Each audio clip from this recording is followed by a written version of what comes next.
Hi everyone, I welcome you to this yet another episode of Learning Physics with IBM. IBM is my name, and today I would like to take this opportunity to introduce to you simple harmonic motion and oscillations. So today's topic and introduction is actually oscillations. We are going to be introducing oscillations and simple harmonic motion. Oscillations and simple harmonic motion. Of course, since we have studied waves in AS, then we shall draw some knowledge of waves in this introduction part to oscillations. To begin with, you might be wondering what is an oscillation. Actually, an oscillation could be equivalent to a vibration. But what is an oscillation really? Let's consider a simple pendulum. A simple pendulum is simply a mass attached on a material or a support. A mass attached on a string, for example, can form what we call a simple pendulum. So we are going to consider a mass which has been displaced through a small angle theta to a position, call it A. So it has been displaced, say to the right, to a position A. This position here, which I'm going to call position B, is the position where the mass would be if it was not displaced. Therefore, B is going to be called the equilibrium position. Then, if mass A is released from if the mass is released from position A, then it will follow an arc to follow such a path, passing through its equilibrium position. Then it goes to a new position, which I'm calling position C maybe. If it moves from position A to position B back to position C, where position A and position C are the same height from the reference position or from the equilibrium position, then it means the displacement from B to A is the same as the displacement from B to C, but these two displacements are in opposite directions. So if a mass moves from A to B, it will have covered a quarter a cycle, that is A to B. That is a quarter of a cycle. And a full cycle will be, the time for one full cycle will be called a period. Then if it moves from B to C another quarter, it comes back from C to B another quarter, then from B back to A full, that is another quarter. So those are 4 quarters which form a full period. So it has moved from A, it went to B and back to A, to the same position. So we say it has made one complete oscillation. Therefore, an oscillation is going to be a complete, it is a complete to and fro, complete to and fro movement, complete to and fro movement. So the mass must go to one position and come back to the same position from which it started from, for us to have what we call a complete oscillation. So it moves from A to B to C. Remember, C and A are the same level. Therefore, the displacement of A from B is equal to C from B, where B is the equilibrium position. So that complete movement from A to B to C back to B back to A is what we are calling a complete oscillation. So even a complete vibration, a complete cycle can be looked at into that. So an oscillation is simply a complete to and fro movement of an object about, it could be about an equilibrium position, about an equilibrium position. So position B is therefore the equilibrium position. So the mass moves from A to B to C back to B and again back to A. In everyday life, we have several examples of oscillations that we interact with. You have seen this is one example of such oscillations. This is a swinging pendulum that I've demonstrated. You have seen, you know every day you know what we call a heartbeat, the beating of the heart. That is an example of oscillations. A bird in flight tends to flap its wings up and down. We can also consider that as oscillations. And normally buildings can oscillate in high winds. You can talk about bridges when traffic flows across. You might have heard of the Tacoma Bridge. A loudspeaker cone, you have seen a loudspeaker cone when it is producing sound, it vibrates in and out. You have seen a guitar string. A guitar string also vibrates. You can also attach a mass on a spring and also see it vibrate. For example, if this is the mass, if this is a spring with a mass M attached to it, if this is the equilibrium position, when this mass is given a further displacement, so set to another level, that is the spring is stretched to another position. That is a distance, certain distance below the equilibrium position. Immediately when the when the mass is released or when the deforming force is removed, the mass will first of all move towards equilibrium position, past equilibrium to the highest point up. It will come back to equilibrium position and maybe go back to the where the displacement, where the releasing started from, where it was released from. So it will form what we call a complete oscillation, or you can call it a complete cycle. So a mass on a spring can also model an oscillation. You have seen a swing in school. The motion of a child on a swing is an example of oscillations. You can fix a ruler, a meter ruler maybe on a bench and displace it on the other side, or twang at the other end which is not fixed on the bench. You will see it vibrate up and down. That could also be oscillations. Inside the cars, there are pistons in the car engine. These pistons also oscillate as they power as the engine powers the car. In a unit called medical physics, where we shall see ultrasound, we are going to see that the oscillations of a quasi-crystal also provides or can be used to produce ultrasound, which is used in ultrasound scan. Or oscillations of quasi-crystals also provide constant time intervals in quasi-watches. So those are some of the everyday examples of oscillations and many more. I just mentioned a few. Maybe just to remind ourselves about some of the terms that we mentioned in waves that we shall also borrow here when we are dealing with oscillations. We have said the time for one complete oscillation is going to be called a period. So the period, which will be represented by the letter T, remember this was the time for one complete oscillation.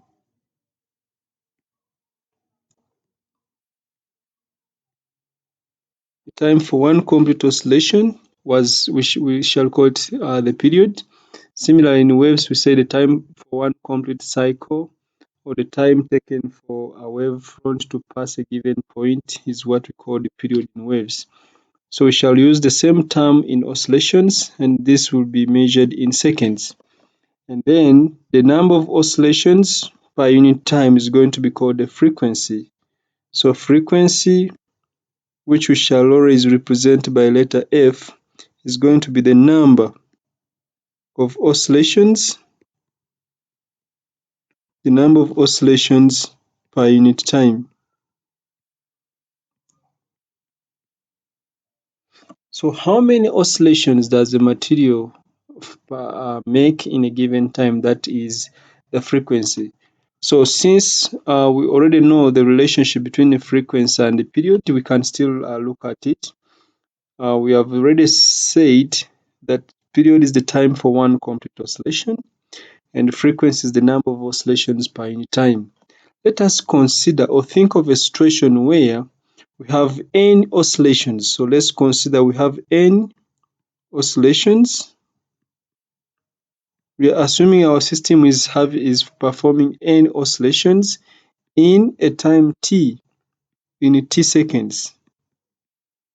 N oscillations in t seconds. N oscillations in t seconds. So we have n oscillations in t seconds. That means we shall have one oscillation. We shall only have one oscillation in t divided by n seconds. Or we can say t over n in t over n seconds, one oscillation can be made. So we have one oscillation made in t over n seconds. Remember, the period is the time for one oscillation. Period is the time for one oscillation. That means t, therefore, which is the time for one oscillation, will be equal to t divided by n. So that is what it implies. The period t is t over n. Also, in 1 second, oscillations, how many oscillations are made in 1 second? If we have one oscillation in t over n seconds, have one oscillation in t over n seconds, it means in 1 second, we shall have n over t oscillations. Because we have n oscillations in time t, that means in 1 second we shall have n over t oscillations which are made, which also implies that therefore frequency is going to be n over t, because frequency is the number of oscillations per unit time. What am I trying to arrive at? I'm trying to arrive at the relationship between t and f. So what is the relationship between t and f? The relationship is simple. We have seen that t is the time over the number of oscillations, and f is the number of oscillations over t, which therefore implies that the frequency f is the reciprocal of the period, which means that the unit of frequency will therefore be per second, or the standard unit will actually be hertz, which is labeled as Hz. So this will be the standard unit of frequency. So when somebody talks about 1 hertz, 1 Hz, this person is meaning 1 per second. That is the SI unit of frequency.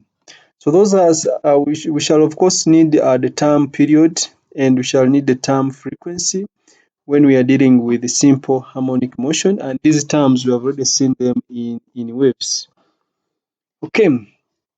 Another term that we could need at this level could be maybe displacement. We may need the term displacement. We have also talked about displacement in waves. We shall be using the letter x for displacement. Shall we be using the letter x for displacement? So when the particle, as I have mentioned earlier on, that if we move the particle from its equilibrium position to point A, we have actually given it a displacement x to the right. When the particle is released, the displacement x is going to be reducing. So the highest point where it reaches is going to be called its equilibrium, its amplitude, or the largest, the maximum displacement from its equilibrium position is going to be its amplitude. So the displacement is going to be the distance which has been moved by this particle from equilibrium position to any point. The distance moved from equilibrium position to any point in a particular direction. It could be maybe to the right, for in this case, or to the left, or for a spring it can be below or above equilibrium position. So that's what we are going to call displacement. So displacement is therefore going to be the distance from equilibrium position. The distance from, I will simply use equilibrium, the distance from equilibrium position, the distance from equilibrium position in a specified direction.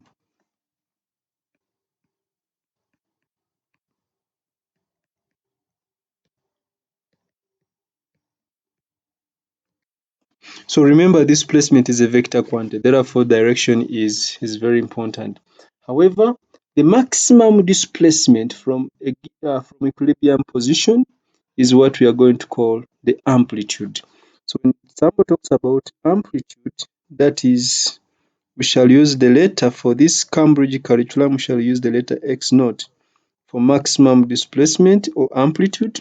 So the amplitude is the maximum displacement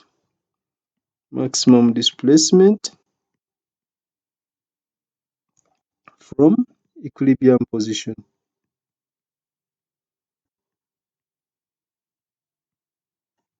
The maximum displacement from equilibrium position is what we are going to call the amplitude.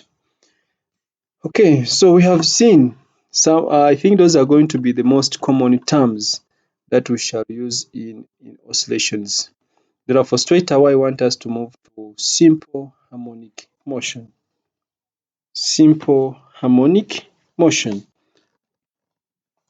I will simply use S, H, M as a common term. I mean as a common notation for simple harmonic motion. So what do we mean by simple harmonic motion?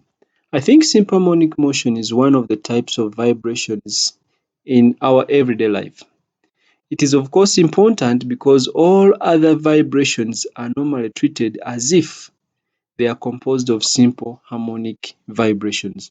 Although in video 3 or chapter 3 of simple harmonic motion, you realize that actually what we shall have considered as simple harmonic motion will not be actually be pure simple harmonic motion or vibrations.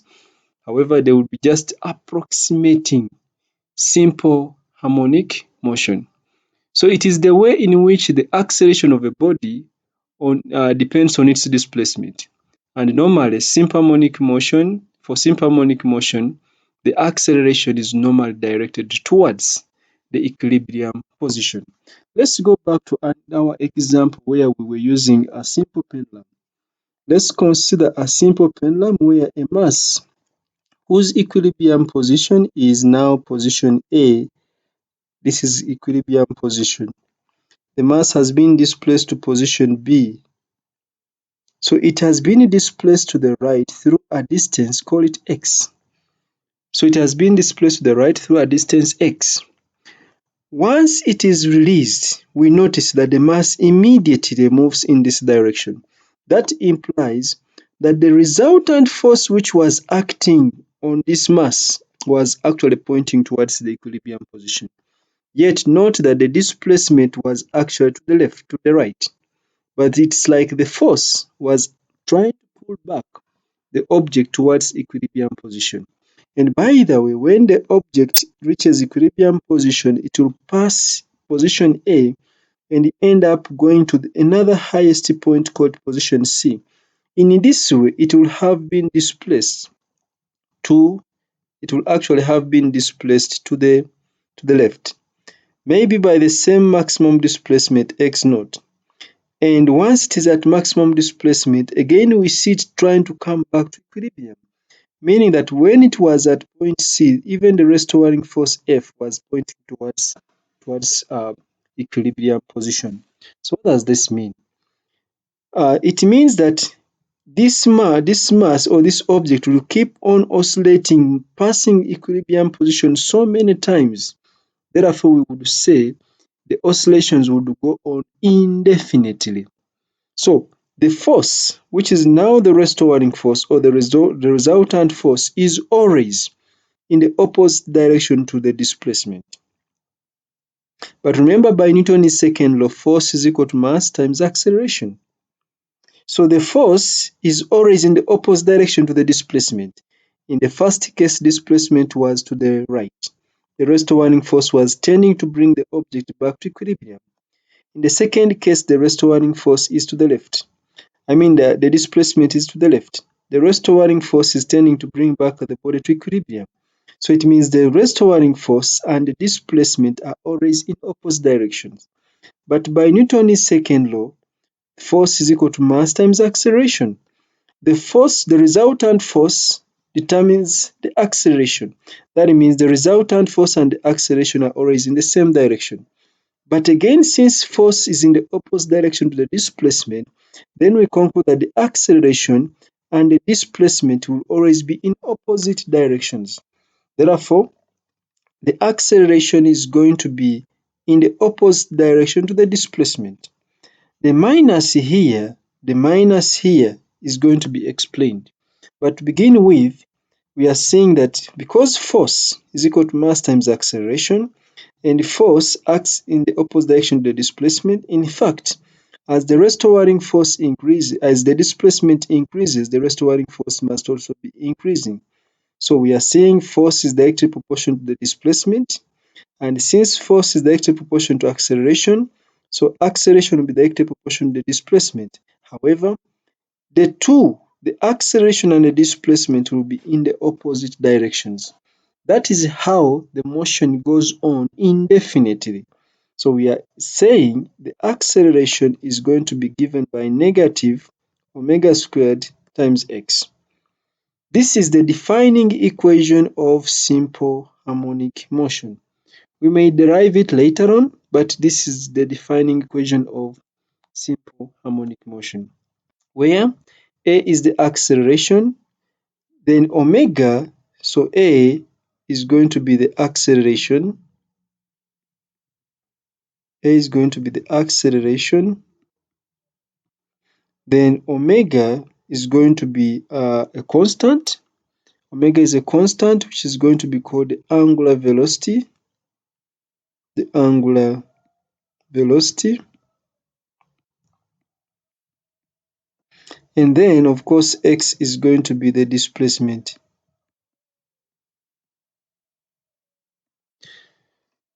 Okay, so of course, the angular velocity in circular motion, we saw that angular velocity omega was equal to 2 pi over a over t, or omega would also be equal to 2 pi f, where f is normal frequency and t is, of course, the period. So we shall see that later on.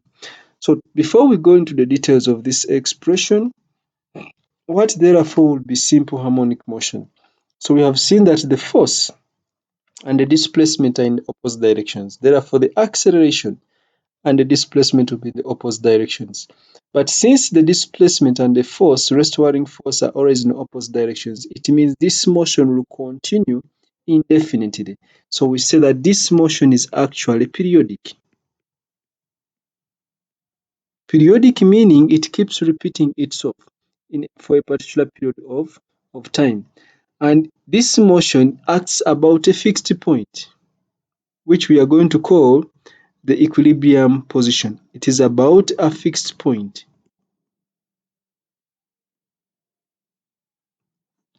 which we are going to call the equilibrium position. And we have also seen that the acceleration is directly proportional to the displacement. We have also seen that the acceleration and the displacement opposite are in opposite directions.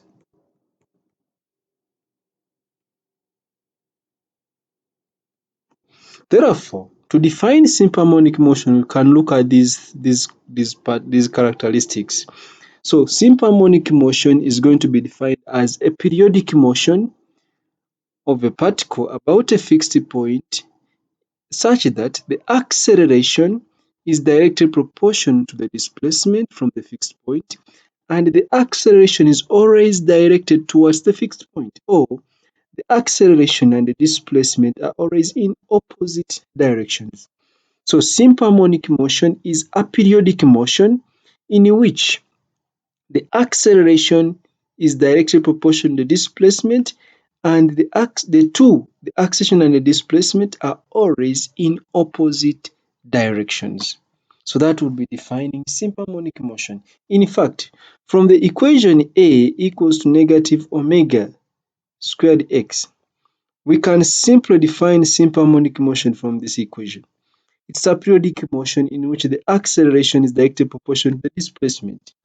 And the acceleration and the displacement, are always in the opposite directions. In fact, to be specific, the acceleration will always act towards the equilibrium position. The acceleration will always act towards a fixed point. So simple harmonic motion is a periodic motion about a fixed point such that its acceleration is proportional to its displacement from the fixed point and is directed towards the fixed point.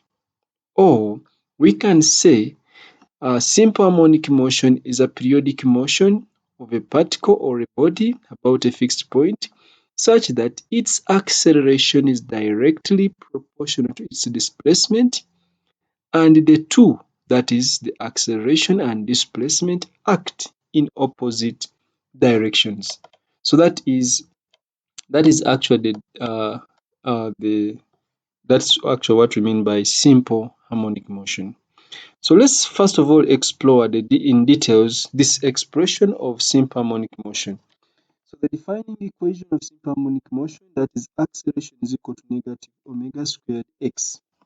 To begin with, let's look at the constant which has been used in this expression.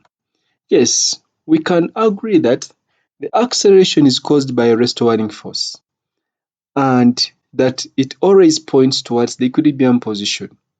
Yes, the acceleration is directly proportional to the displacement. Why did we have to put a constant which is squared? Why take the constant as a squared quantity, yet in everyday life, in everyday algebra, mathematics, and so on, all proportionalities that we have dealt with, we didn't include a squared constant. Why do we take a constant that has been squared?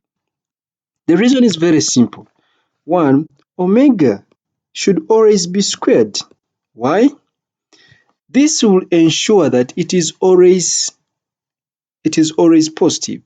So omega should always be squared so as to ensure that it is always positive. Omega should be squared to ensure that our constant is always positive. Because we know that the square of a positive or a negative number will always be positive. But then you may ask yourself, why worry about keeping the constant positive? Why should we worry about keeping our constant here positive? That is a very important question. Why worry about keeping the constant positive? This is because the minus sign here in the equation must be preserved. This minus sign must be preserved. It has a special significance. Reason, it tells us that the acceleration is always in the opposite direction to the displacement. Recall that both acceleration and displacement are vector quantities. So the minus sign is a shorthand of the idea that acceleration is always towards or directed towards the fixed point. That is from equilibrium position, where the displacement has been measured. So the minus sign should be preserved. The only way to preserve the minus sign is to ensure that our constant omega is always positive. The only way to ensure that our constant omega is always positive is by squaring it. Because the moment we lose this minus sign here, the moment we lose the minus sign, it would mean that the acceleration and the displacement are in the same direction. If the acceleration and the displacement are in the same direction, it means we don't have oscillations. When a body is displaced in one direction, it continues moving in that direction indefinitely without, of course, oscillating. So we must not lose that negative, because the negative has a very good significance. It has a very important significance. Okay, after having seen why our constant omega is squared and why we must always and why it should be we should always ensure that it's positive, then we can try at this level to derive this equation. A is equal to negative omega squared x. Of course, this is for only able students, students who can handle mathematical concepts. For those doing PCB, this may not be something you need to know, as long as you know the defining equation of simple harmonic motion. But for those doing mathematics, you'll appreciate the fact that this is interesting mathematics, so we can always explore it. So let's see. Let's try to derive the equation. We are going to derive the equation acceleration is equal to negative omega squared x. We want to derive that expression. I don't know what is happening with my pen. Acceleration equals to negative omega squared x. So we are going to derive this expression. Let's first of all consider, I'll borrow a circle from here. Okay,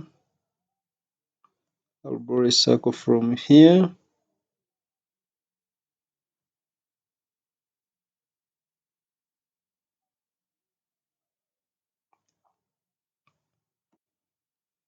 Okay, so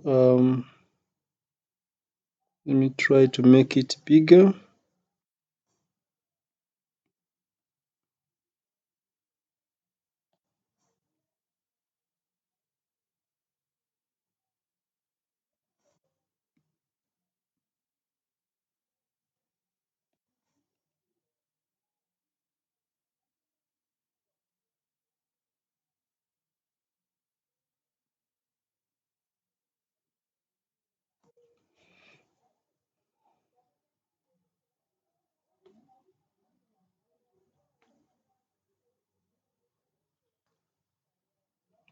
I don't know why my pen is not responding. Okay, I'll get another circle which is a little bit bigger. So we are going to consider, okay, let's consider, of course, we are going to model a simple oscillation in form of a circular path. We are going to assume that the body which makes a complete cycle or oscillates to and fro, its motion can be modeled into a complete cycle. So I will divide this circle into two parts. The horizontal, I hope I try to be perfectly horizontal. I try to draw a horizontal line through the circle, such as it's like the diameter. And I will try to draw a vertical line through the circle, like it's the diameter. So we are going to consider a particle P moving in a circular path of radius r. So let the radius of this circular path, let this be a, and we shall make this one b. Let this distance, let this be the center of the circular path, and let this be the radius r. So we are going to think of a complete cycle as a circular path of radius r. And we are going to consider a particle P at a certain point on its circular path. Say it is at that point. Then let it be moving in a circular path or with angular velocity or angular velocity omega, maybe in the anticlockwise direction as shown here. So the diameter of the circle, let's consider the horizontal line AB to be the diameter of the circular path. Now let's think of a certain point Q, which will be okay, maybe let the perpendicular projection of point P onto the diameter AB or onto the horizontal line AB of the circle be point Q. So I'm thinking of a perpendicular projection. So I'm projecting P vertically downwards to the diameter or to the horizontal line AB. So that makes 90 degrees. Therefore, it is meeting here at point Q on the horizontal line. So as the particle P moves in this circular path, as the particle P moves in the circular path, it means point Q will have to move along the line AB. Therefore, when P is at B, Q is also at B. When P is here, Q is at this position. That means when P reaches here, Q must be at the center. And when P reaches here, Q should be here. When P reaches here, Q will come back to the origin. And when P is at B, Q will also be at B. Therefore, Q will move or it will oscillate along line AB. So the distance from the center which I'm calling center O, to point P is equivalent to the radius. This distance, so since P will move along the x-axis or along the line AB, this will be the horizontal displacement x. This displacement x will become maximum when P is here. It will be also maximum when P is here. It will always be 0 when P is at this point and when P is at this point. In this point, displacement will be in one direction. At this point, displacement will be in the opposite direction. So let us think of the angle between the horizontal and that line be actually theta. I'll call this side y for simplicity. So let us start the mathematics, the simple mathematics. So this being a right angled triangle, this side could be the opposite, this side could be the adjacent, and this side could be the hypotenuse. So considering the adjacent and the hypotenuse, that ratio is mathematically cos. So you will say that cos of the angle theta is equal to the adjacent, which is x, over the hypotenuse, which is r. But remember, r is the is the radius actually, which is the maximum distance q can move in or can move through from the point O. And the maximum distance, we shall later on give it a symbol x naught to mean maximum displacement from equilibrium position, which will be considered the amplitude. In circular motion, we saw that the angular velocity omega is the rate of change of the angle. That means omega will be theta over t. So that means theta is going to be omega times t. Therefore, we could also say that cos omega t is actually x over r.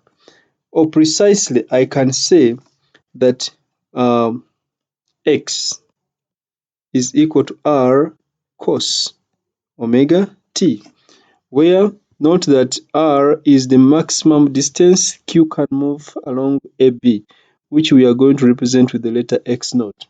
Therefore, x is going to be equal to x naught cos omega t. So this is an equation for the displacement with the time for a body performing simple harmonic motion. In general, if I would use the opposite, then I would also say that the sine of theta is equal to the opposite, which is y maybe, divided by the hypotenuse, which is r, which we have already seen that r is the same as x naught. So that means we shall see that y is equal to x naught, or y naught in this case, we can say y naught. Y can be equal to y naught sine, because we have already seen theta as being equal to omega t, so this will be sine omega t. So in general, we can say as mathematicians, we can say that the solutions to the equation A equals to negative omega squared x are either x equals to x naught cos omega t, or x equals to x naught sine omega t. So these are the solutions. These two are the solutions to this equation here. Of course, when you use differentials, you will arrive at either this or this. But for now, we are not going to use differentials here. So we have to think about these two equations. We have to think about these two equations. Then let's see, how does this take us to that, or how does this one take us to that? Let us see. So we have already seen that x is equal to x naught cos omega t. X is displacement. The derivative of displacement is velocity. So that means when I try to find velocity, I will differentiate x with respect to time. And if you have studied some differentiation, to differentiate this, when I differentiate cos, it is negative sign. So this will be negative omega x naught sine omega t. To find the acceleration, I have to differentiate velocity, so the acceleration will be dv by dt. So I differentiate this again. When I differentiate sine, I get cos. So there is already a negative, so this will be negative omega. This will now become squared x naught cos omega t. So the acceleration, therefore, is going to be equal to, we have negative omega squared into brackets x naught cos omega t. But remember, x naught cos omega t is actually x. Therefore, the acceleration is equal to negative omega squared x. So it means we have already derived that expression there. We would arrive at the same expression if we were to use the equation x is equal to x naught sine omega t. So at every time you can use that expression and try to see if you can arrive at the same expression using some mathematics, derivatives, and so on and so forth. We can try now to sketch a graph of acceleration against displacement. So since the acceleration is equal to negative omega squared x, acceleration is a vector quantity, displacement is a vector quantity. So we need both the x-axis and the y-axis. Of course, for you can use a ruler. So on the x-axis, we shall have the acceleration. On the x-axis, we shall have the displacement x, and on the y-axis, we shall have the acceleration. So the displacement can be maximum negative x naught or maximum positive x naught. Of course, at equilibrium position to be 0. Then you notice from this expression that when x equals to 0, acceleration is also 0 because acceleration is directly proportional to displacement. And when x equals to positive or negative x naught, that is x being maximum, the acceleration will be either positive or negative maximum. And the maximum here will be actually omega squared times x naught. So the maximum acceleration will be either positive omega squared x naught or negative omega squared x naught. So if we plot these 3 points, origin 0, 0,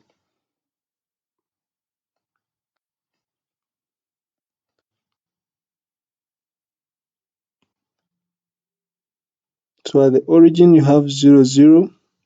Then when x is positive x naught, the acceleration is negative omega squared x naught, so that could be this point here. And then when x is negative x naught, acceleration is positive omega x naught, that could be that point there. Precisely when if you are using a ruler, you notice that this will be actually a straight line. So this will be a straight line through the origin. You can try it at your free time. So this will be the graph of acceleration against displacement. One, it stops at the same points because the maximum displacement on both sides is the same. Two, it is supposed to be a straight line. However, you notice that it is a straight line. It is a straight line. What does the straight line imply? The straight line implies that acceleration is directly proportional to displacement. Number two, you also notice that the gradient is negative, so it has a negative gradient. We have a negative gradient. And what does the negative gradient imply? The negative gradient indicates that acceleration and displacement are in opposite directions.